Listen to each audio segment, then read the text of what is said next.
राजा के घर जन्मे श्री रामचंद्र जी का ज्येष्ठ पुत्र होने के नाते राजा बनना तय था, परंतु राज्य अभिषेक से पहले ही उनको वनवास जाना पड़ा। उनके साथ उनकी पत्नी माता सीता जी व भाई लक्ष्मण भी गए। सीता जी का अपहरण निर्भाग रावण ने किया, अपना भी नाश कराया और श्री रामचंद्र जी को भी दुख पहुंचाया। 12 वर्ष तक श्री रामचंद्र जी सीता जी की खोज में लगे रहे। रावण से युद्ध किया, सीता जी को बचाया और 14 वर्ष का वनवास पूरा करके अयोध्या लौटे। अयोध्या लौटने के 2 वर्ष बाद ही किसी कारण से श्री रामचंद्र जी ने गर्भवती सीता जी को घर से बाहर निकाल दिया। आजीवन पति पत्नी कभी नहीं मिल पाए, लेकिन हमेशा मर्यादाओं का पालन किया। इसलिए श्री राम जी को मर्यादा पुरुषोत्तम कहा जाता है और यही रामचरितमानस का सार है। दर्शकों, ये था हमारे धर्म गुरुओं का श्री रामचरितमानस को लेकर दिया गया आज तक का ज्ञान। दर्शकों, रामचरितमानस हर सनातनी हिंदू के लिए बहुत मान्य और पवित्र ग्रंथ है। क्या ऐसा हो सकता है कि सिर्फ एक राजा और रानी वाली कहानी की तरह रामचरितमानस का सार होगा? बिल्कुल नहीं। रामचरितमानस को भले ही ये तत्वज्ञानहीन धर्मगुरु समझ नहीं पाए, लेकिन अब जो रहस्य संत रामपाल जी महाराज आपको रामचरितमानस से आपके सामने उजागर करेंगे, उन्हें देखकर आपके होश उड़ जाएंगे। अवश्य देखिए सनातनी पूजा के पतन की कहानी संत रामपाल जी महाराज की जुबानी, भाग 3। 30 अगस्त 2024 को शुक्रवार शाम 5 बजे केवल धन देश धन करणी धन कुल धन, जहां साधु प्रवेश। जगत गुरु तत्वदर्शी संत रामपाल जी महाराज के 74वें अवतरण दिवस के अवसर पर दिनांक 6, 7, 8 सितंबर 2024 को नेपाल सहित भारत के सभी सतलोक आश्रमों में 3 दिवसीय महासमागम का आयोजन किया जा रहा है। इस पवित्र अवसर पर 3 दिवसीय अखंड पाठ, विशाल भंडारा, विशाल सत्संग समारोह जैसे कई भव्य कार्यक्रम भी होंगे, जिसमें आप सभी नगर व ग्राम निवासियों को इस विशाल अद्वितीय भंडारे में सादर आमंत्रित किया जाता है। आयोजन स्थल का पता है सतलोक आश्रम धनाना धाम, सोनीपत, हरियाणा।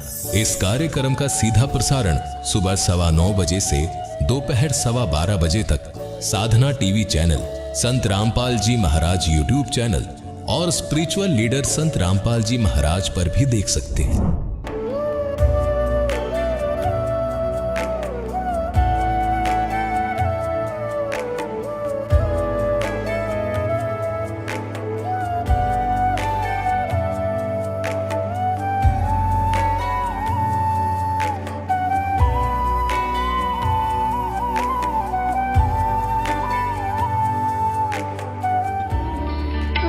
परमात्मा को पाने तथा उसका वास्तविक लाभ प्राप्त करने के लिए पवित्र बाइबल में प्रमाण है कि प्रभु ने मनुष्य को अपना ही स्वरूप बनाया।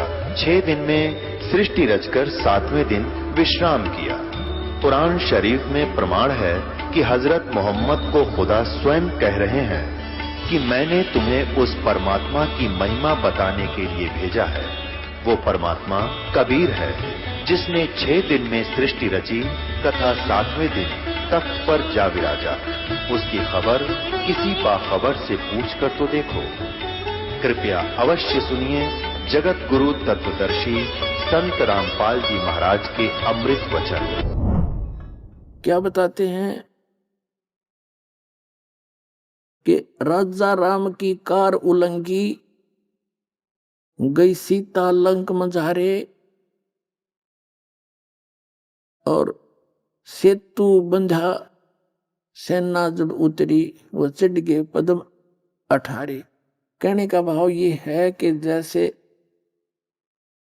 रावण ने भक्ति करी भगवान शिव की और कोबद साथ करया करता है, शराब वो पीवे ब्राह्मणों के पंडितों के, मांस वो खावे, पर नारी को उठा के वो ले आया और बकवाद नेरी करे।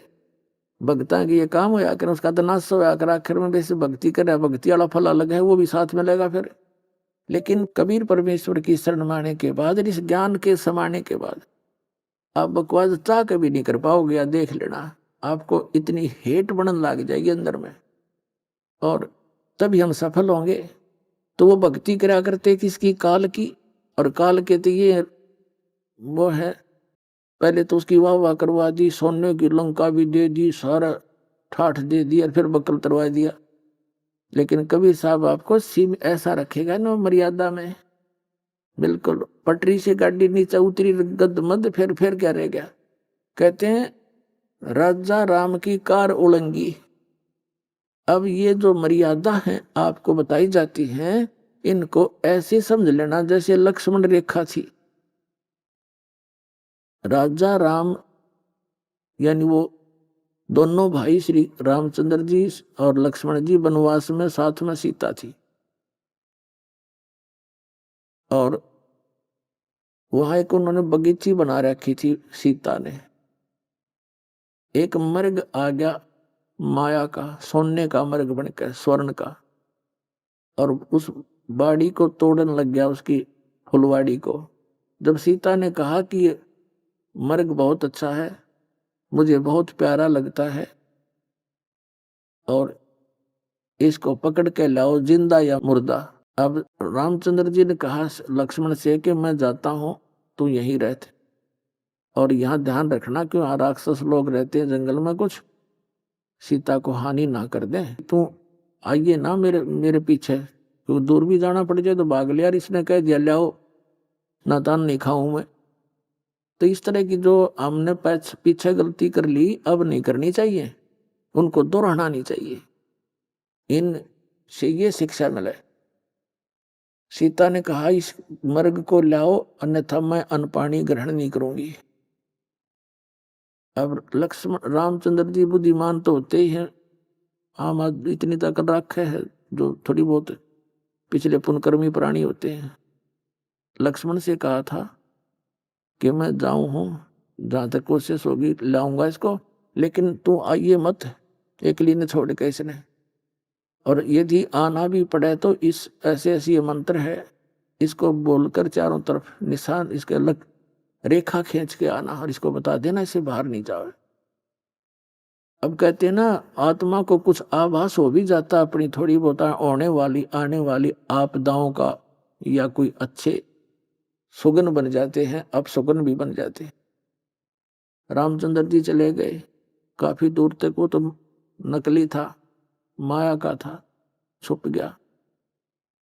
बहुत दूर निकल के पीछे से आकाशवाणी कर दी, हाय भाई मर गया लक्ष्मण। सीता ने कहा कि तेरा भाई पर आपत्ति आ गई, आप जाओ।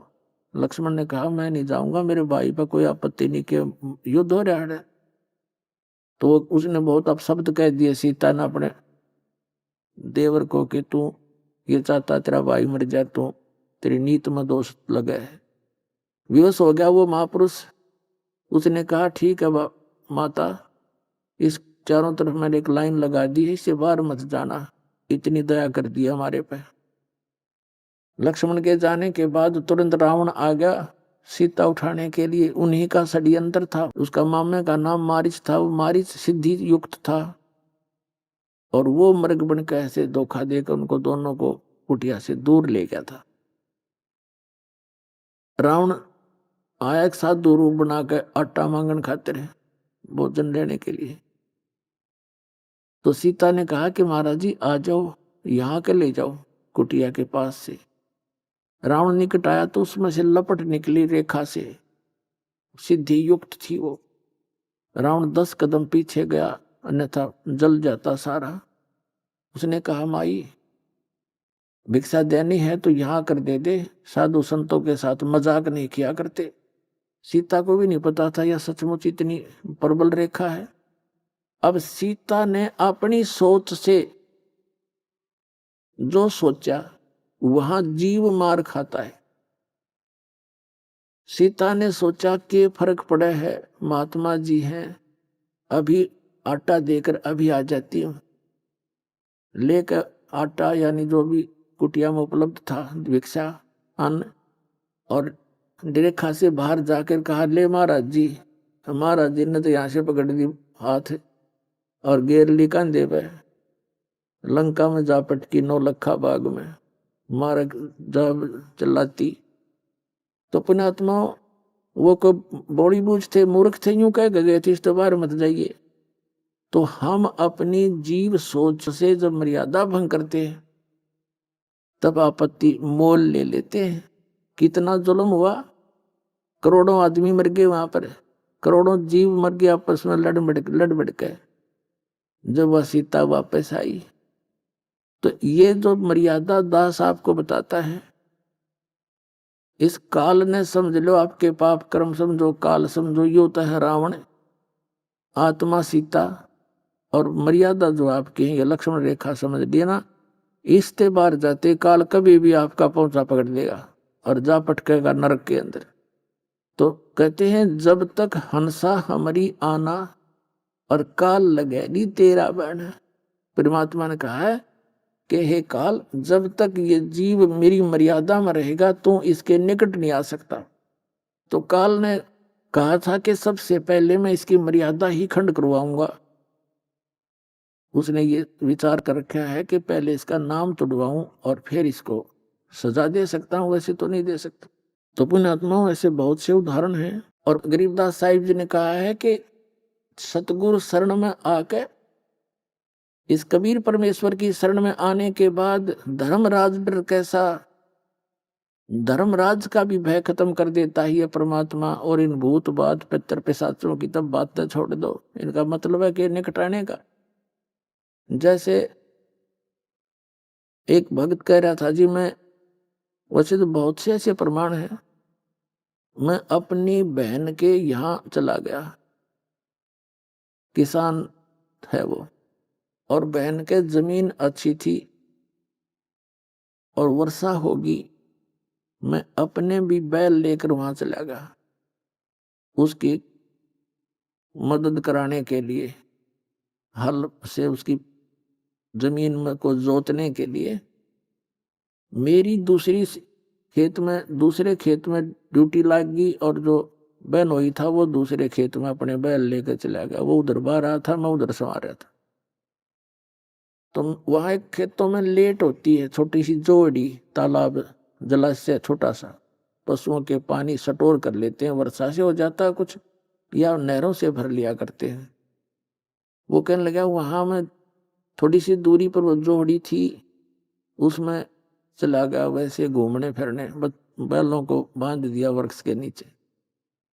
वहां क्या देखा कि एक व्यक्ति आया, उसने एक बेली गुड़ की चढ़ा दी, यानी पहले बेली हुआ करती एक दड़ी का पूरा, जैसे अब तो छोटी छोटी गुड़ की पेड़ी आप देखते हो टिकिया सी, पहले कट्ठा होता था इतना, वो दर गया उड़ा। उसके जाते में उसने उठा लिया, ताजा ताजा था ना, कुत्ता ने छेड़ रखा था। मैंने कुछ तो आप खायर, कुछ फोड़ फाड़ कर बैलों को खिला दिया। वहां एक मंडी सी बनी हुई थी, उसके ऊपर चबूतरा सा छोटा, वहां चढ़ा गया। तो मैं घर पे आ गया, सामने मैं सो रहा था तो एकदम सपने में एक 3-3.5 फुट का व्यक्ति होगा, दाढ़ी सी बड़ी हुई और सिर पर बाल से, वो कहने लगा कि मेरा नाम लेकर बोला कि आज तो कोई मेरे से तगड़े की शरण में है, नहीं तो तुझे मारता और तेरे बैला न मारूं, तू बच गया, तू तगड़े की शरण में है, यानी समर्थ की शरण में है तू।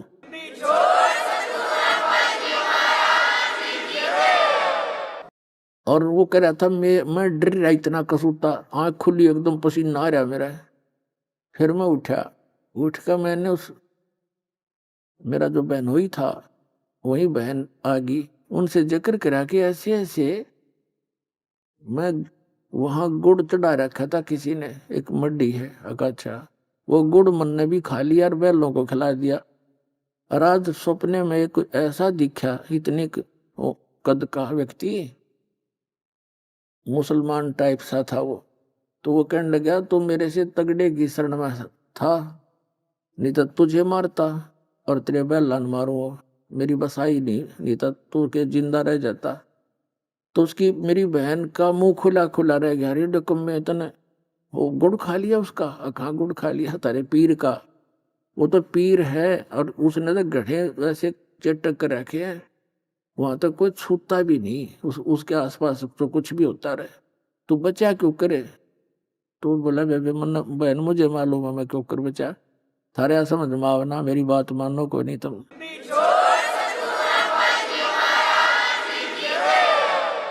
तुम्हारे बुद्धि से बाहर की बात है ये जो मैं बताने जा रहा हूं, तुम सुनते भी कोई ना मेरी बात में जो कहना चाहता हूं। तो परमात्मा कहते हैं सतगुरु शरण आके धर्मराज डर कैसा। इन इन इन भूत प्रेतों की जब बातें छोड़ दो। एक भी भगत कह रहा था जी मैं रात में सो रहा था और सत्संग में आपके सत्संग सुने रखे थे कि भाई धर्मराज यम के दूत नहीं आ सकते लेने के लिए कबीर भगवान के इस दास के द्वारा प्राप्त भक्ति वाले को। यम के दूत लेने भी नहीं आ सकते आपको, ये सत्कर मान लेना। आपको तो भगवान ना होगा लेने के लिए। और जो परमात्मा की वचनों पर विश्वास करते हैं उन्हीं की सुनवाई होती है। वो कह रहा था जी मैं रात में सो रहा था, डेली सोते ही हैं रात्रि में, तो एक दो जने आए, भयंकर सी आकृति उनकी, और वो कहने लगे खड़ा हो तुम। मेरे को शरीर से बाहर निकाल लिया, मैंने अपना शरीर भी पड़ा दिखा और मैं बाहर जाता दिखूं।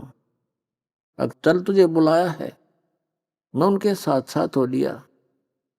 मैंने रास्ते में जाकर पूछा कि भाई कहाँ किसने बुलाया मेरे को, कि धर्मराज ने बुलाया तेरे को। वो कह रहा था जी फिर मेरे ध्यान में आई ये तो यम के दूत दिखे हैं मेरे को। मैंने उनसे पूछा भाई तुम कौन हो, कि हम भाई दूत हैं धर्मराज के और तुझे बुलाने आए हैं, तेरा ऊपर हिसाब किताब होगा। तो मेरे फिर वह बात याद आ गई कि यम के दूत और हमें कैसे ले जा सकते हैं। वो कह रहा था थोड़ी दूर रह रहा था उनका, नोबल गेट पे पहुंच लिए थे लगभग हम। फिर मैं उनसे छुटवा छुटू के उन गल गोटम गोटा, भाई तुम हमें नहीं ले जा सकते, मैं कबीर साहब का बच्चा हूँ, कबीर साहब का शिष्य हूँ। उनका नाम ले रखा मैंने। दोनों गेल वो झपटम लपटा मारी खूब। तो उनमें से एक बोला भाई खेचातानी मैं करूंगा, तू पता करके आ, यू न्यूर न्यू कह है, ऐसे ऐसे कह रहा है कि तुम मुझे पकड़ नहीं सकते, कैसे ले आए तुम, तुम्हारी साथ बोल दे रही है क्या। तो अंदर गया वो धर्मराज के पास। वो कह रहा था मैंने अंदर बात होती सुना उनकी। धर्मराज से कहा जी ऐसे ऐसे एक व्यक्ति को आपने बुलाने के लिए भेजा था, वो कह रहा है कि तुम मुझे ला नहीं सकते, मैं तो कबीर साहब का भगत हूं। वो धर्मराज ने वो देखा अकाउंट ने बजा रहा है किसी ने पकड़ लिया है, तो मरवाओगे मुझे भी, छोड़ो इसको जल्दी, पटक दो उठा के।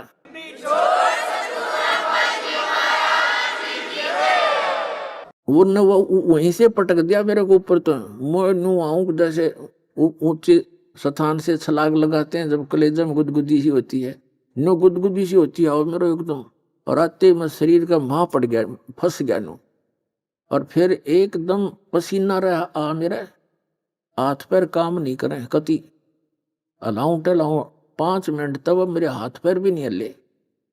फिर मैं उठा, फिर याद आई रत तेरा सचमुच जब ये यह स्थिति मेरे शरीर की ना पावा हो तो मैं इसने सपना ही मान लेता। पर जब समझ में आई मेरी तो टिकट कट गई थी, यह तो परमात्मा कबीर जी ने एक्सटेंशन दे रखी है।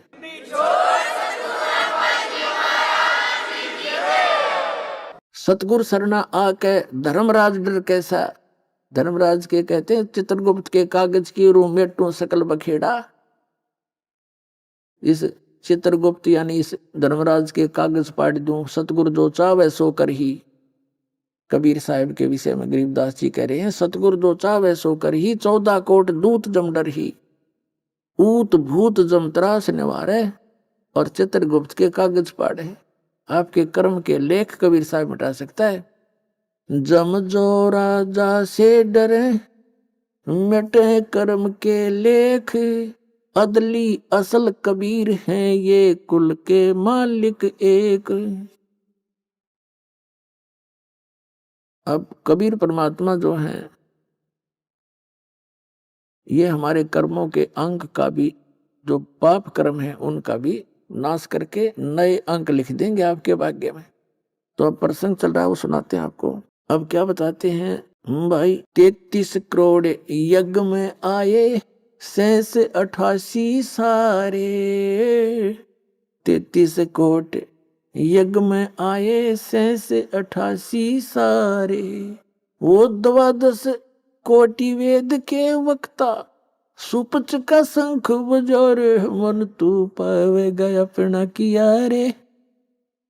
भोगेगा अपना किया रे। उन आत्माओं विशेषकर पवित्र हिंदू धर्म के भक्ता ने ये कथाएं महाभारत की बहुत सुन रखी है,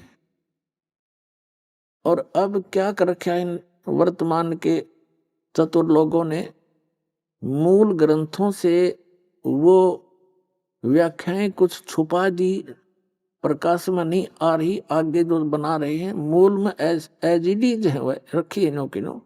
उसमें क्या है, जैसा कि आप श्रीमद् भगवत गीता अध्याय नंबर 2 के श्लोक नंबर 37 और 38 में, और गीता अध्याय नंबर 11 के श्लोक नंबर 32 में गीता ज्ञानदाता श्री कृष्ण में प्रवेश करके ये ब्रह्म बोल रहा है।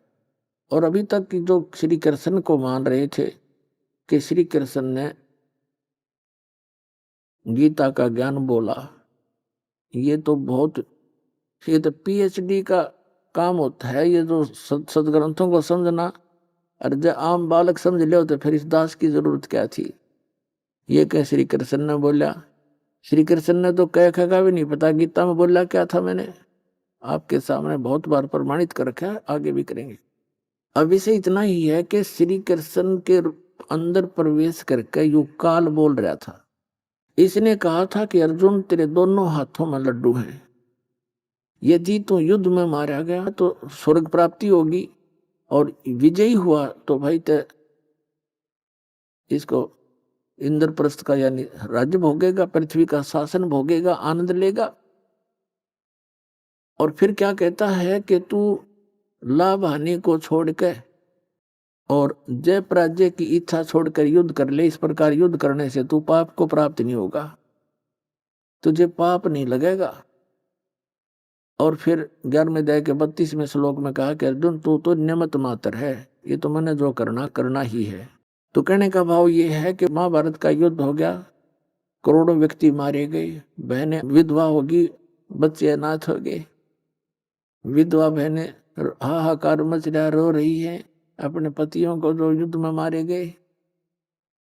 उधर से युधिष्ठिर को गद्दी पर बैठा दिया गया, राजगद्दी पर श्री कृष्ण जी द्वारा एक यज्ञ का अनुष्ठान करके। कुछ ही दिनों के बाद राजा युधिष्ठिर को वो प्रेत आत्मा सताने लगी, जो युद्ध में मारे गए थे, रो बैठ कर आनंद ले रहा था।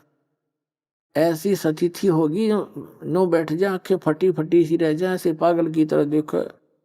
कुछ दिनों के बाद द्रौपदी के कहने पर चारों भाइयों ने पूछा, उसके युधिष्ठिर के चारों भाइयों ने, नकुल, सहदेव, भीम और अर्जुन ने, कि भगवान हे आपको भाई साहब कोई आपत्ति है, हमसे छुपा रहे हो आप? हम भी तो आपके भाई हैं, आपके दुख में दुखी होना चाहते हैं। युधिष्ठिर ये चाहता था क्यों भाइयों को भी दुखी करा, मेरे साथ तो जो बीतेगी बीत लेगी।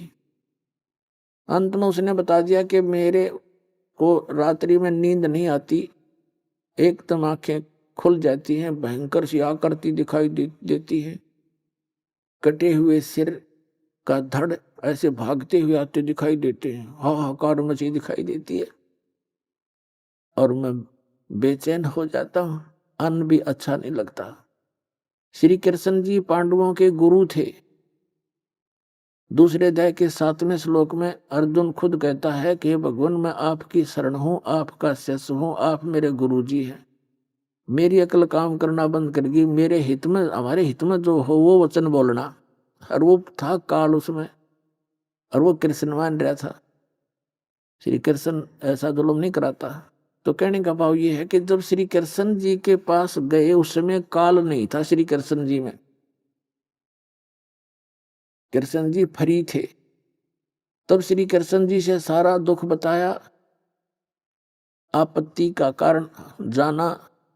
श्री कृष्ण जी ने कहा कि आपने जो युद्ध में पाप करे, बंधुघात किया, वो दुख आपको सेध रहा है, हानि कर रहा है, उसका ये परिणाम है, ये पाप लग गए तुम्हें। अब अर्जुन को तो वो ज्ञान याद था थोड़ा बहुत कि भगवान तो यूं कहता तुम्हें पाप नहीं लग गए, ये तुम तो निमित्त मात्र हो। अर्जुन के दिमाग में खटका लगे एकदम दिल में कि उस दिन तो ये गुरु जी क्या कह रहे थे, श्री कृष्ण जी भगवान महाराज जी, कि तुझे पाप नहीं लगेगा। आज कह रहा है कि उस युद्ध के पाप लग गए।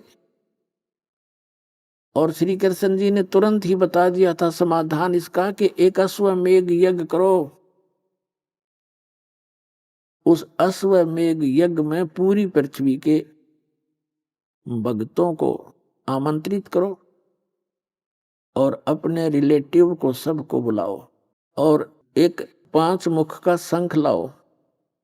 उसको अलग से रखा जाएगा, सुसज्जित स्टेज बनाकर एक बेंच से पर शटूल पर, और सभी महात्मा ऋषि देवता ब्राह्मण सभी आने चाहिए। तो कहते हैं स्वर्ग लोक के देवताओं को भी निमंत्रण भेज दिया, वे भी आगे थे पृथ्वी पे उस यज्ञ के अंदर। और क्या शर्त रखी थी कि सभी जब भोजन पालेंगे, भंडारा छक लेंगे, वो शंख जो अलग रखा होगा पंचानन 5 मुख का शंख, वो अपने आप आवाज करेगा। शंख अपने आप बहुत जोर की गूंज करेगा।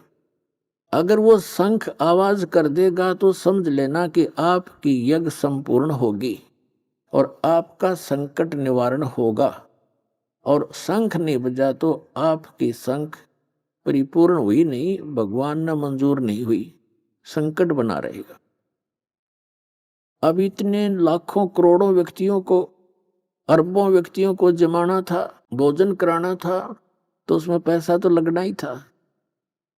अर्जुन ने सोचा यदि आज मैं इस अवसर पर श्री कृष्ण जी को अब बीच में टोक दूंगा, बोल दूंगा कि भगवान आप क्या कह रहे थे गीता में, गीता का ज्ञान देते समय कि तुझे पाप नहीं लगेगा। मैं नाटू था, युद्ध नहीं करना चाहता, हम तब भीख मांग के खा लेंगे, हम तो इस राज ने छोड़ के कहीं भिक्षाकार अन्न खाकर निर्वाह कर लेंगे।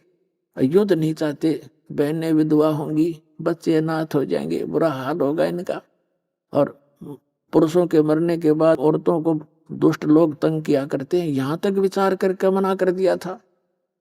और यहाँ तक अर्जुन ने लिखा प्रथम अध्याय में गीता में यहाँ तक बोल दिया था कि भगवान मैं तो ये चाहता हूँ मुझ नी हथे को ये दुर्योधन इब्बा मार दे, युद्ध होने तो पहले मैं मर जाऊं, ये युद्ध टल जावे। और उस समय कृष्ण जी होते ना अपने होशवास में, तो युद्ध नहीं होने देते, वो तो पहले ना करवाना चाहते थे। यहाँ तक प्रतिज्ञा कर ली थी श्री कृष्ण जी ने कि मैं युद्ध नहीं करूंगा, हथियार भी नहीं उठाऊंगा, एक तरफ मेरी सेना होगी, एक तरफ मैं होऊंगा। क्या वो महापुरुष फिर युद्ध करवा सकता है? ऐसा जुल्म के लिए प्रेरित कर सकता है? नहीं। श्री कृष्ण में बोला वो काल, उस समय काल नहीं था जब युधिष्ठिर पर आपत्ति आई। जब कृष्ण बोल रहा था एज ए धार्मिक गुरु की तरह वो बता रहा था, तो अर्जुन ने सोचा यदि अब मैं कह दूंगा कि आप उस दिन तो क्या कह रहे थे, मैं नाटू था, आपने मेरे साथ धक्का करा, इसे बूंदी शकल दिखाई, मेरा कलेजा फट गया होता। और डरते ना रखी थी अर्जुन, और कौन सा ज्ञान समझ में आ रहा था, ज्ञान समझ में पाचा हाथ भी ना लाओ, चाहे मर जाए आदमी टुकड़े टुकड़े हो गए। बोला मैं समझ गया ज्ञान ने, युद्ध कर लूंगा। ज्ञान समझ गया युद्ध कराया करे, वनवास चला जाता इसका अच्छा था। यहाँ के सारे उल्टे काम है पुण्यात्माओं, सारे विपरीत। अब होगा सेट, यू सारा अब सेट होगा, सुचारू होगा।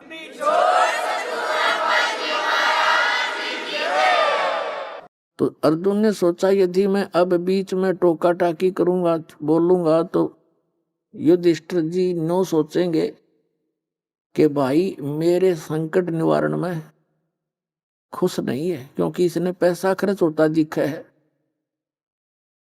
और ये ऐसे स्वभाव का व्यक्ति है, अर्जुन को मालूम था यदि इसको जरा भी आभास हो गया कि भाई नाराज है इस बात में, ये ट्रीटमेंट नहीं कराओगा, मर बेसक जाओ।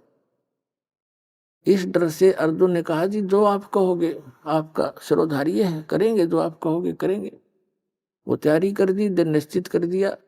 कहते हैं 33 करोड़ देवता स्वर्ग के वहां आ गए और 12 करोड़ ये ब्राह्मण वेद, चारों वेदों को, जैसे कोई द्विवेदी, कोई त्रिवेदी, कोई चतुर्वेदी, चारों वेदों को कंठस्थ याद कर रहे थे, कोई 2 को, कोई 3 को, वो भी आगे।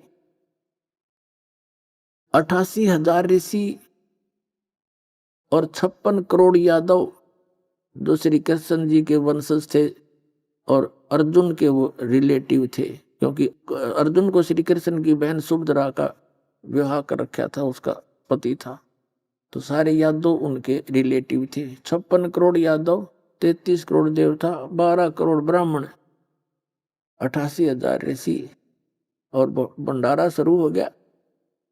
सब ने भोजन खा लिया, शंख नहीं बजा, और दूर दूर के सभी बुलाए गए थे अक्षेत्र के साधु संत।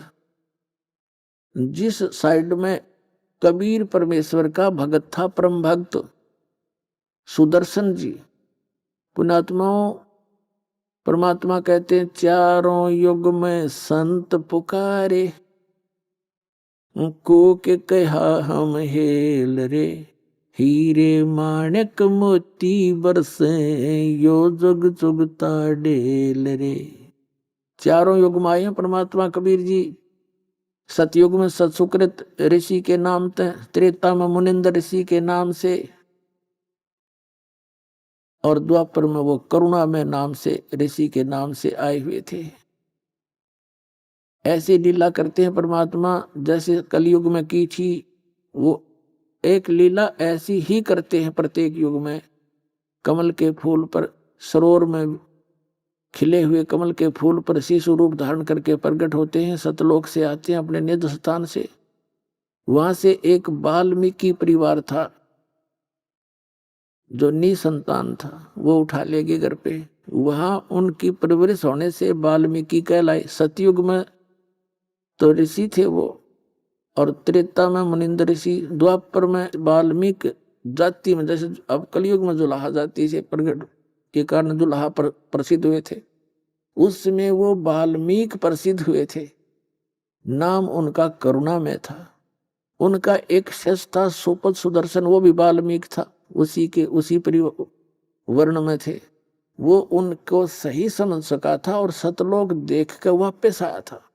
ऐसे लेकर गए थे परमात्मा। क्यों? अपना कबीर साहब कहते हैं, जो देखेगा मेरे धाम को सो जाने तय मुझ, गरीब दास तो से कहूँ सुन गायत्री गुज।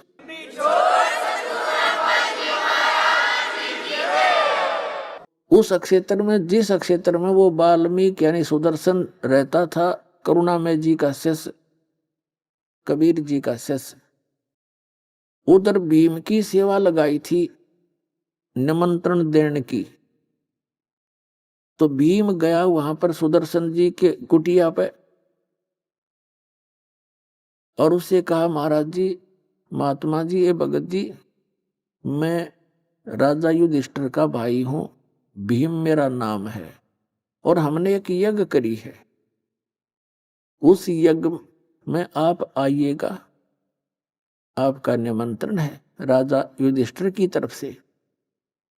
तब सुदर्शन जी ने कहा था कि भीम जी, मैं आपकी यज्ञ में एक शर्त पर आ सकता हूं। भीम जी ने कहा, बोलो जी, कौन सी शर्त आपकी? कि जो यज्ञ तुम करने जा रहे हो ना, ऐसी ऐसी 100 यज्ञों का पुण्य संकल्प मुझे कर दो, तब मैं तुम्हारी यज्ञ में भोजन करने आऊंगा, नहीं तो मैं पाप का भागी बन जाऊंगा। करोड़ों बहन विधवा कर दी तुमने, करोड़ों बच्चे अनाथ कर दिए, और उस रक्त को तुम खा रहे हो। तुम सुख भी चाहते हो, तुम चैन से भी रह सकते हो, हत्यारो। अगर मुझे बुलाना है तो 100 अश्वमेघ का फल दो मुझे पुण्य, जब तुम्हारा विष खाऊं जाके। अब भीम था भाई पहलवान और क्षत्रिय, उसने सोची, देखे बकवास करे ही, हमने हत्यारे कहे, कसाई को है। कहने लगा, बाबा जी इतना आना होता है जाइए, ना फालतू ना बोले, अपने भाई से डर लगता है, और श्री कृष्ण जी गुरु जी से मुझे थोड़ा डर है, ना तेरी टीटवी दाब देता भी मैं। यानी जो उसने बकवाद करनी थी सारी कर दी, और कहने लगा, बात सुन ले, युद्ध का जीतना कोई बालकों का खेल नहीं है। बाजुओं मुद्दा में था तो मैंने युद्ध जीता, एक का मारूं था गदा 20 मरे थे। वह नो का घर चल पड़ा पहलवान, आ गया। अब सब ने भोजन कर लिया, शंख नहीं बजा। अब जितने 33 करोड़ देवता, 88,000 ऋषि, 12 करोड़ ब्राह्मण, 56 करोड़ यादव, और ये सारे बैठे दुर्वासा जैसे तोब। शंख नहीं बजाना, ओड्डे का मुंह हो गया सबका। अब हमारे अंदर एक त्रुटि है इन संतों में। पहले तो जंतर मंत्र बताएंगे, यूं कर ले तेरा संकट निवारण हो जाएगा, ऐसे कर ले ऐसे कर ले। और जब ना हो ना, यूं क्या करें, तेरे प्रारब्ध के कर्म से भाई तेने भोगने पड़ेंगे थे। फिर तुम खाकी हो, तुम क्यों फिर बताओ थे, फिर यूं कर लो यूं कर लो। उनकी क्या आवश्यकता थी? जब भोगे पार पड़ेगी तो फिर फायदा कैसे भगते का? तो वो क्या कहते हैं, आपस में चर्चा करते हैं। वो बैठे थे, बड़े नारे नारे आसन ला रखे, चौधरी पाके बैठे थे ऋषि में ऋषि देवता। वो क्या कहते हैं, न पाप ही घने कर रखे हैं, पाप ही घने कर रखे, कैसे बजे शंख? अपन आत्माओं, जब शंख नहीं बजा, युधिष्ठिर ने कहा भगवान घना पाप कर रखा हमने, ये शंख बाजा को नहीं। कृष्ण जी बोले शंख तो बाजेगा, पर इसने बजाने वाला आया ही नहीं है भाई। श्री कृष्ण जी से और युधिष्ठिर जी ने पूछा भगवान शंख बजाने वाला कौन? कि जिस महापुरुष से शंख बजना था वो आया ही नहीं है यहां पर। तब उसने देखा कि और महात्मा कौन रह गया महाराज? कि बताऊंगा कौन रह गया। युधिष्ठिर ने कहा कि क्या ये ऋषि बैठे, देवता बैठे, और आपने भी भोजन कर लिया भगवान, और कौन है ऐसा? कह लिया भाई और है। तब भगवान श्री कृष्ण जी ने उसकी शकल देखी युधिष्ठिर की, कि इसका जची नहीं, कि ये इसी से महापुरुष से तनारा और कौन होगा। श्री कृष्ण जी ने कहा ये तो महिमा के भूखे हैं, इनके पास भक्ति नहीं है भाई। और ये तो अगले जन्म में कोई बकरा, कोई बोक, कोई गधा, कोई कुत्ता बनेगा, ये अपने कर्म न भोग के ये देवता और ये सारे। अब युधिष्ठिर श्री कृष्ण जी के मुख की तरफ देख रहा काफी देर से, ना तो ना कर सकता क्योंकि गुरु जी और भगवान मान रखा, और बुद्धि स्वीकार कर नहीं रही थी। कृष्ण जी जान गए। श्री कृष्ण जी ने अपना हाथ ऐसे घुमा दिया उनकी तरफ, जो बैठे थे 33 करोड़ देवता, 88,000 ऋषि, 12 करोड़ ब्राह्मण। तो युधिष्ठिर बोला, युधिष्ठिर को एक दिव्य दृष्टि दे दी, देख इनकी शकल ही। अपने ही आसनों पर कोई गधा बना खड़ा है, कोई खच्चर, कोई बोक, कोई कुत्ता बन के जीभ काट है। युधिष्ठिर ने आंखें बंद कर ली, न बोला भगवान अपनी लीला बंद कर लो, इनकी यह हालत मेरे से देखी नहीं जाती। कृष्ण जी बोले मैं कोई जादूगर नहीं भाई, मैंने इनके भविष्य के जीवन दिखाए हैं जो निर्धारित हैं, ये बनेंगे, इनके पास भक्ति नहीं है। अपनी आत्माओं ऐसे झटके जो देता है वो पूर्ण परमात्मा ने बुलवा दिया श्री कृष्ण, और फिर भी बुद्धि ना पकड़ी मारी। फिर थोड़ी देर में वो सेट हो गए, नो के नो फिर बैठ गए। तब युधिष्ठिर ने पूछा भगवान अब कौन है वो महापुरुष? परमात्मा श्री कृष्ण जी ने कहा कि इस क्षेत्र में काशी साइड में किसकी सेवा लगाई थी निमंत्रण देने की? उन्होंने बताया भीम की। भीम को बुलाया। भीम से श्री कृष्ण जी ने पूछा कि इधर कोई सुदर्शन नाम के महात्मा रहते हैं, भक्त, और वो पूर्ण सतगुरु के शिष्य हैं, वो उनको निमंत्रण आपने दिया या नहीं दिया? भीम जी ने कहा जी वो वाल्मीकि है। कृष्ण जी बोले मैं वाल्मीकि नहीं पूछता, मैं ये पूछू हूं तूने उस भगत को निमंत्रण दिया कि नहीं दिया? तो भीम बोला जी निमंत्रण तो दिया था मैंने, पर वो तो गधा कुबोल आदमी है। श्री कृष्ण जी बोले भाई क्या वार्ता हुई तुम्हारी? आपने क्या कहा? श्री कृष्ण जी को मालूम था यो भी पहलवान है, 16 यो भी ना बोला होगा। तो श्री कृष्ण जी ने पूछा भीम बता फिर तुम्हारी क्या वार्ता हुई, क्यों नहीं आई वो? भीम ने कहा जी मैंने उनसे अपनी इंट्रोडक्शन दी कि मैं ऐसे ऐसे आया हूं, और भगवान श्री कृष्ण ने और मेरे भाई राजा युधिष्ठिर ने भेजा हूं, आप चलिए। तो उन्होंने कहा कि मुझे 100 यज्ञ का फल दे, संकल्प करो मुझे तुमने कर रखी होता है तब मैं चलूं। मैंने कहा ये तो हमारी पहली ही यज्ञ है, मैं कहां से दूं। और यहां तक कहा उसने कि तुम तो कसाई हो, हत्यारे हो, करोड़ों बहन विधवा करके अब उनका उस राज को तुम भोग रहे हो, रकत से सने हुए को। तो श्री कृष्ण जी बोले फिर आपने क्या जवाब दिया? उन्होंने बता दिए जो डायलॉग बोले थे। कृष्ण जी बोले साची बताइए। हक साची बताऊंगा। जब उसने ये कहा ना ऐसे ऐसे तुम ऐसे हो वैसे हो, तो मैंने तो उसको ये कह दिया था तूने आना होता आ जाइए, आना होता ना, निमंत्रण दिया दे, और फालतू ना बोला ना। तने मैं भगवान कृष्ण से और भाई से डरता हूँ ना, तेरा अब भी काम कर दूँ मैं। श्री कृष्ण जी कहने लगे देख भीम, कुछ अकल से काम लिया करो, यो सब जगह बल काम नहीं देता, अकल भी चाहिए थोड़ी बहुत। संत के बारे में ऐसे बोलना आपने और पाप मोल ले लिया। संत का आदर करे, जैसा उसका वचन था वो मुझे बताना था कि जी एक ने ऐसे कहा है, उन्हें सारी साची कह रखी है, कौन सी झूठ बोली उसने, ऐसा पाप कर रखा हो गया। अब चलो इसका समाधान यही है कि उसको लाओ किसी तरह, मना मनू का दंडवत प्रणाम करो, हाथ पैर जोड़ो, अगर तुमने सुख चाहिए ना तो और भाग बन गया तुम्हारे। अब कहते हैं मरता क्या नहीं करता। श्री कृष्ण जी चले रथ जोड़ के, पांचों पांडव बैठा लिए। अब चलो एक योजन था उसमें, एक योजन की दूरी पे रथ खड़ा कर दिया।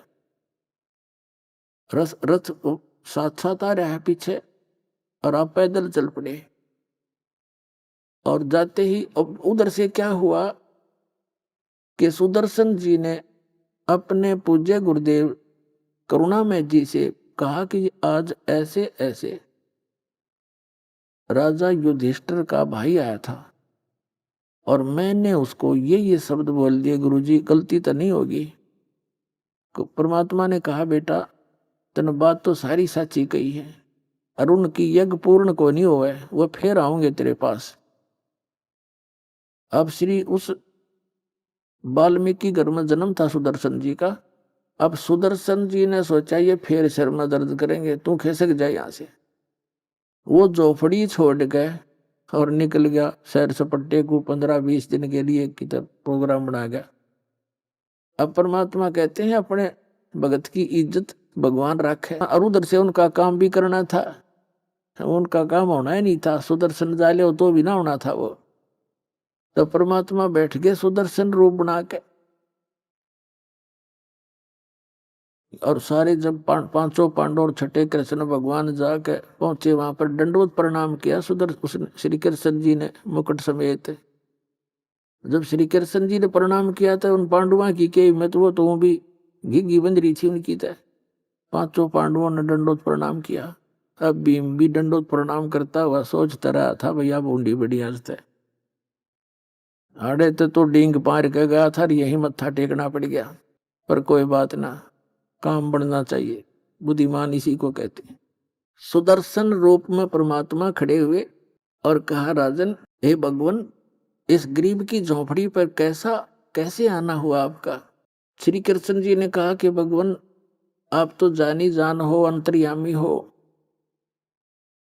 सब जानते हो। ये राजा युधिष्ठिर है, इन्होंने एक यज्ञ करनी है, इनके ऊपर कोई आपत्ति आई है, आपकी उपस्थिति अनिवार्य है, आपको निमंत्रण करने आए हैं। दास अब सुदर्शन ही कहेगा, क्योंकि कहते हैं परमात्मा करे कराओ साइया और मन में लहर उठा, दादू सिर दर जीव के आप बगल हो जा। वो तो परिपूर्ण है महिमा से, कबीर भगवान था, उसने महिमा की आवश्यकता नहीं।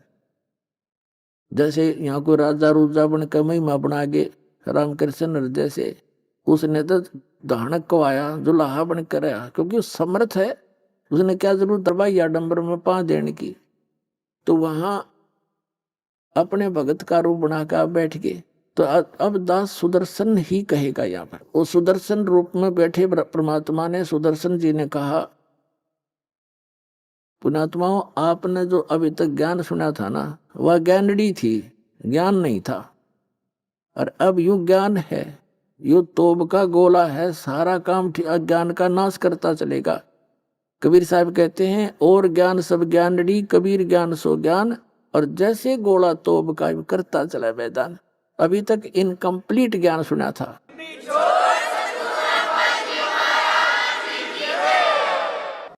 तो सुदर्शन जी ने कहा कि राजन, मैंने इस पहलवान से एक प्रार्थना की थी, मेरी वह शर्त पूरी कर दो, मैं चल पड़ूंगा। अब श्री कृष्ण जी ने कहा, क्योंकि परमात्मा ने चारों युगों में आके ये वाणी बोल रखी है जो कलयुग में भी बोली, चारों युग में संत पुकारे, कूक कया हम हेल रे, हीरे माणक मोती बरसे, ये जग चुगता ढेल रे। कबीर साहब कहते हैं चारों युग में मैं आया और जिन महापुरुषों को मैंने अपने से परिचित कराया, उन्होंने भी ऊंची आवाज में जगह जगह रुके मार मार के आवाज लगा लगा कर ढोल के डंके पे उस सत भक्ति सत साधना तत्व ज्ञान का प्रचार किया। सत भक्ति मोक्ष रूपी, मोक्ष देने वाले मंत्रों रूपी हीरे मोती की वर्षा की, लेकिन हमारा ज्ञान मान्या नहीं। ये जग चुगता ढेल रे, ये आन उपासना, ये तीर्थ व्रता पे जाना करना, रामकृष्ण जी की भक्ति करनी, ये तो डले ढोने वाली बात है। ये जग चुगता ढेल रे, डले ढो रहे हैं ये। हमरा ज्ञान किन्हे ना सुनिया, ये पर भी लेन जाते है दुनिया। एक तालाब में कुंभ के मेले का फैसला कर लिया, वहां इस समय नहा ले, उस तालाब में, उस दरिया में, उस सरोवर में इस समय स्नान करने से मोक्ष हो जाएगा। परमात्मा कहते हैं उस सरोवर में तुमसे पहले वो कछुए मेंढक हैं, मछलियां हैं, वो क्यों ना पार होती, वो धक्के खारी, कुछ तकल से काम ले लो। तो कबीर साहब कहते हैं पर भी लेन जात है दुनिया, हमरा ज्ञान किन्हे ना सुनिया। तो कृष्ण जी कहते हैं कि आप जी की वाणी है भगवान, संत मिलन को चालियो तजमाया अभिमान, और जो जो कदम आगे रखे ओ ही एक समान। तो श्री कृष्ण जी ने कहा कि भगवान, ये पांचों पांडव और ये कृष्ण आप तो जानी जान है, क्योंकि श्री कृष्ण जी तो वैसे सतोगुण प्रधान थे, विष्णु अवतार थे, उनमें तो बकवाद थी ये नहीं। और ये राजा हैं, राजा होते भी आज ये भिखारी बने खड़े हैं मालिक, और इनमें कोई अकड़ नहीं, कोई अभिमान नहीं है। नंगे पैरों आए वहां से, इनकी परेड करा के लाया हूं वहां से 4-10-12 किलोमीटर से पैदल। और ये किसी आगे नमस्ते करने के आदमी को आज दंडोत प्रणाम किए इन्होंने आपके चरणों में। इनमें अभिमान नाम की आज वस्तु नहीं है। और कहते संत मिलन को चालिए तजमाया अभिमान, और जो जो कदम आगे रखे ओ ही एक समान। तो पुण्यात्माओं, ये आप जी के लिए भी एक संदेश है परमात्मा का कि जब यहाँ सच्चे दरबार में आओ, अपनी पद पोस्ट महिमा का यहाँ बोझ मत लाना। यहाँ तो दास बन के आवे, गुलाम बन के। जैसे एक मरीज आता हॉस्पिटल में, उसको भयंकर रोग हो और डॉक्टरों ने ऑल इंडिया में भेज दिया हो, लोकलों ने, तो उसकी घीघी बंदी होती है, चाहे किसी कितनी पोस्ट के ऊपर हो। इंसान उसमें उस समय उसको अपनी पोस्ट दिखाई नहीं देती, अपनी जान दिखाई देती है। तो यहाँ आपको आपका वो रोग कटेगा जो ब्रह्मा विष्णु महेश का भी ना कट रहा। ऐसा भयंकर दीर्घ रोग का ट्रीटमेंट यहाँ है।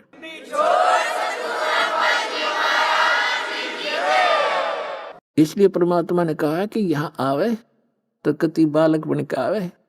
आपको ये मन में भी नहीं आना चाहिए मैं इतना बड़ा अधिकारी हूँ या इतना पैसे वाला हूँ फलान हूँ।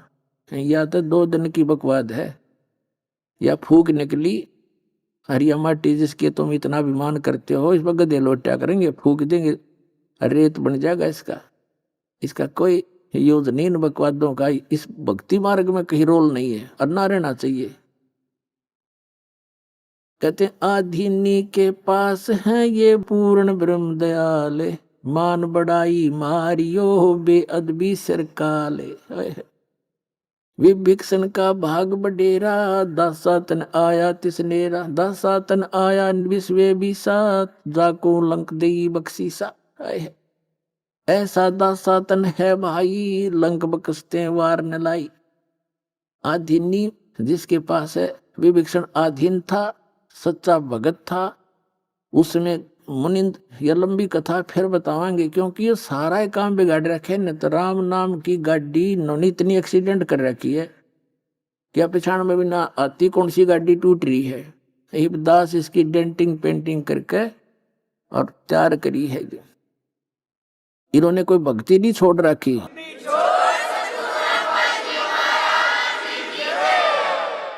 यह भक्ति बालका के हाथ लाग रही थी। इस गाड़ी ने बालक धक्का ले जा, गड्ढे में आप भी पड़ गए, वो टांग भी तोड़वा दी, गाड़ी भी फोड़ दी। तो अब ये हर तरह से सुचारू किया जा रहा है। परमात्मा के ज्ञान को संपूर्ण ज्ञान दिया जा रहा है आपको विद, जैसे PhD सत्र से भी आपको बताया गया।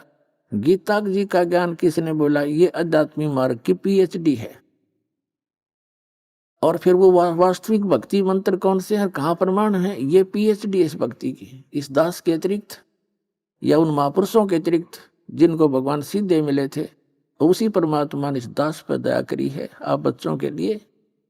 और इस विश्व में किसी के पास ये मार्ग नहीं है, सब थोथे और नकली हैं। उनका आपको सत्र भी दिखा दिया, उनके अनुभव दिखा दिया।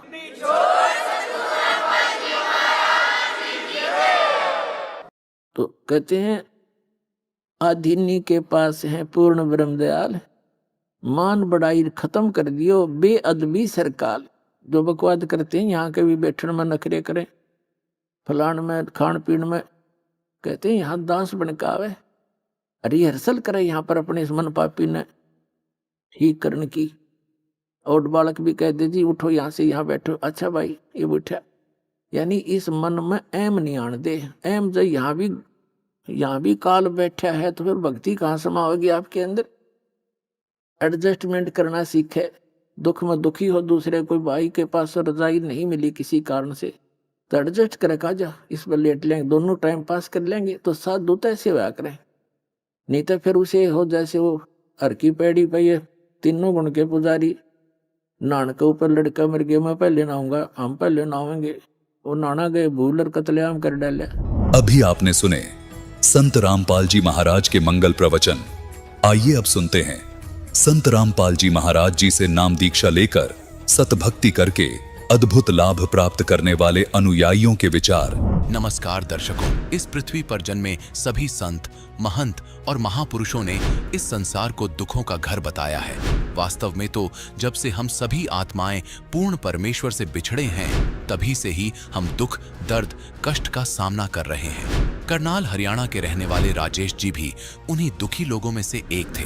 भगवान को खुश करने और दुखों से निजात पाने के लिए इन्होंने देवी देवताओं से लेकर पितरों तक की पूजा अर्चना की, परंतु नशे की लत और दुखों से मुक्ति नहीं मिल पाई और हालात गंभीर बनते चले गए। लेकिन कहते हैं ना, आत्मा का सच्चा साथी केवल परमात्मा ही होता है। जब से इन्हें पूर्ण परमेश्वर की शरण प्राप्त हुई है, तब से इनके जीवन में चमत्कारिक रूप से परिवर्तन आए हैं। आप भी आश्चर्यचकित हो जाएंगे कि जब से इनकी आत्मा को परमात्मा पाने का सही मार्ग मिला है, तब से इनकी जिंदगी से दुखों का सिलसिला खत्म हो गया है। इन्होंने आर्थिक तंगी, नशे की लत और विभिन्न प्रकार के रोगों से मुक्ति पाई है। दर्शकों, आपको बता दें कि ये अद्वितीय लाभ परमेश्वर स्वरूप तत्वदर्शी संत रामपाल जी महाराज जी की अपार कृपा का अद्भुत चमत्कार है। आज उनके द्वारा प्राप्त सतभक्ति से लाखों लोग बुराइयां छोड़ सुखमय जीवन यापन कर रहे हैं। राजेश जी की ये प्रेरक कहानी भी उन परिवारों के लिए गजब उदाहरण है जो नशे की लत के कारण बर्बाद हो चुके हैं। चलिए अब आपको सुनाते हैं हरियाणा के राजेश जी का साक्षात्कार, पूर्ण संत द्वारा प्राप्त सतभक्ति का चमत्कार। नमस्कार सर। नमस्कार जी। सर क्या नाम है आपका? जी राजेश दास। राजेश जी, आप कहाँ के रहने वाले हैं? जी मेरा गांव कोयर माजरा है और जिला करनाल है जी। सर, संत रामपाल जी महाराज से आपने नाम दीक्षा कब ली? मैंने संत रामपाल जी महाराज से नाम दीक्षा 2018 फरवरी में ली जी। सर, संत रामपाल जी महाराज से नाम दीक्षा लेने से पहले क्या आप कोई भक्ति साधना भी करते थे? हाँ जी, भक्ति सारी करे थे जी। देवी पूज्य थे, पितर पूज्य थे, बालाजी भी गए जी, हरिद्वार भी गए। जड़ा कोई कह देता उठी भगजन थे जी, इतने हालात माड़े थे। हरियाणा में जितने सियाणे हैं कोई नहीं छोड़ा जी। कुलक्षेत्र के, नीलोखेड़ी के, और नूंगा जींद कानी स्पिद्दों तक गए जी, पूरे हरियाणा में घूमे जी, कोई लाभ नहीं हुआ जी कड़ी। तो फिर आप संत रामपाल जी महाराज की शरण में कैसे आए? मैं सबसे पहले तो बहुत ज़्यादा नशे करता था जी, भांग पीता था, बीड़ी सुल्फा शराब, जो भी नशा मिल गया वही करता था जी। किसी ने अफीम दे दी, फीम खा ली, भूखी दे दी, अगला भाई खा लिया, भूखी खा ली, नींद की गोली दे दी, नींद की गोली खा ली, मतलब हर टाइम नशे में रहता था जी। दारू पीता था जी, बहुत बुरा हाल था जी। एक बार तो मेंटल हो गया जी मैं पूरा कति। जमीन यूँ गाँव में कच्चे कच्चे में फिरदा जी, कदी लगाइया के सूंठ पाया पाएगा फिरदा जी, कदी छड़े में नाचदा जी जा जाएगा, कदी किसी के घर पर्ची फेंक दी, किसी के घर कुछ फेंक दिया जी, जुत्ती पाली हाथा में पारा में, बुरा हाल जी, न्यू फिरे करता जी मैं। फिर जमी दुखी हो लिया जी, घर के भी दुखी हो लिए जी, घर में नहीं बढ़न देवा जी, लठ मारा जी, कौन बढ़न देवा जी, मेंटल आदमी घर में कोई नहीं बढ़न देवा, जमी दुखी हो लिया जी। फिर मेरी पत्नी थी जी जो, वह भी छोड़ कर चली गई जी, इतने बुरे हालात हो गए। फिर पता नहीं परमात्मा की के लीला हुई जी, थोड़ी रात सी मिली, घर में आना जाना होया। उधर मेरे ससुर जी हैं जो, उन्होंने संत रामपाल जी महाराज जी से नाम दीक्षा ले रखी थी, तो वो आए जी एक दिन, उन्होंने समझाया मेरे को, सारी बात समझाई, गुरु जी के बारे में बताया, गुरु जी का ज्ञान बताया। पर उस टाइम तो कुछ नहीं समझ में आवे था, दारू पिए करते जी, बुरा हाल था। पर फिर भी मैं धक्के था, मैंने उरा लिया जी कुलक्षेत्र, अब चल तो नाम दुआ कर लियाओगे तना। और मैं शर्त मार का आया था जी, मगा था मना नाम दुआओ। और मैं इतना कमीन आदमी, मैंने बोलिया जी के है वो संत रामपाल जी महाराज, के कर लेगा वो, लाता मना लेगा चलो। और मैं शर्त मार कर जाऊँ, मैं आका दारू पीऊँगा, तब मना नाम दुआओ। ऐसे में संत रामपाल जी महाराज की शरण में आया जी, वे मना ले आए जी, कहने लगे तो चाल एक बार पी लिए तो दारू पी लिया का, कोई बात नहीं तो चाल एक बार। ऐसे फिर मैंने पूरा नामदान पाया जी, नामदान लिया जी। सर, संत रामपाल जी महाराज से नाम दीक्षा लेने के बाद क्या आपको कोई लाभ भी प्राप्त हुए? नामदान लेने के बाद फिर गाँव में गया जी, उस दिन के बाद मैंने दारू नहीं पी जी। ऐसा चमत्कार होया जी परमात्मा का। लाभ बहुत होए जी। सब तो पहला तो लाभ ही हुआ, मैं मेंटल था जी बड़ा तकड़ा, गांव का पूरे मेंटल था जी। मेरे गांव में जाकर किसी ने पूछ लिया राजेश मेंटल, ईब तो न्यू का सारे भगत जी, तो भगत बन गया भाई। यानी किसी ने पूछ लिया भाई राजेश मेंटल था भाई, पूरा मेंटल होया फिर तो सारे गांव में फिरे करता, न्यू फिरे करता। और ईब तो कुछ नहीं करता जी, कोई बिल्कुल स्वस्थ है, कोई दिक्कत नहीं। अच्छा लाभ, दूसरा लाभ मेरा पथरी थी जी पेट में, 7.5 mm की पथरी थी जी, 2-3 थी जी, एक नहीं आती 2-3 थी। मैंने अल्ट्रासाउंड कराए, डॉक्टर पर गया, डॉक्टर बोले भाई चाहे ऑपरेशन करा ले, कुछ करा ले, या तो नहीं लिकट जाएगी भाई, फिर हो जाएगी। दवाई भी खाई जी देसी, जिसने जड़ तक आ दिया और तो दवाई खाई जी।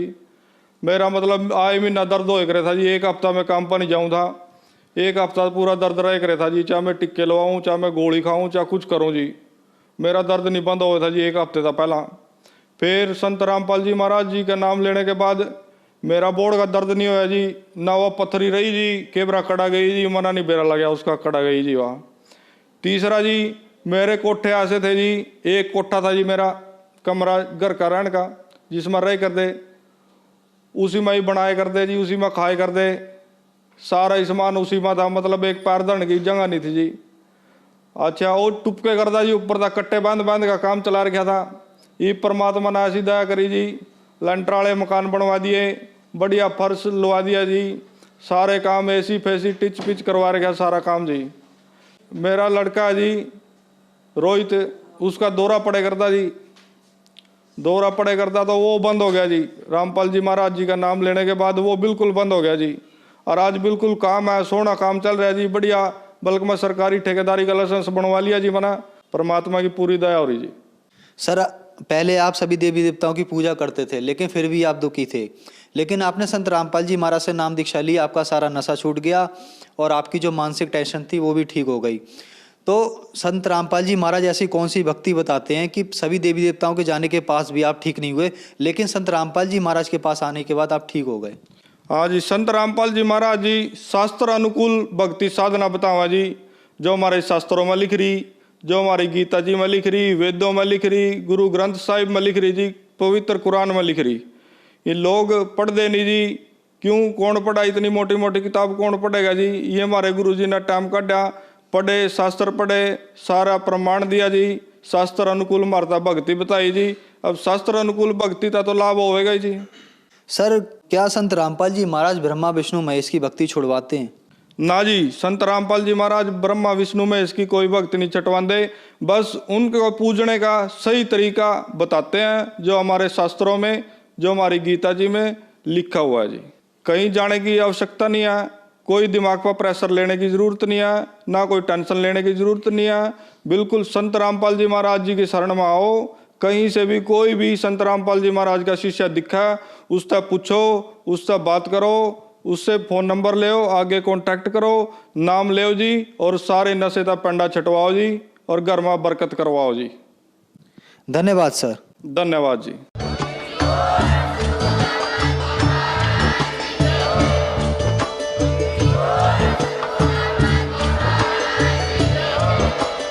आप सुन रहे थे Jagat Guru full debate YouTube channel पर।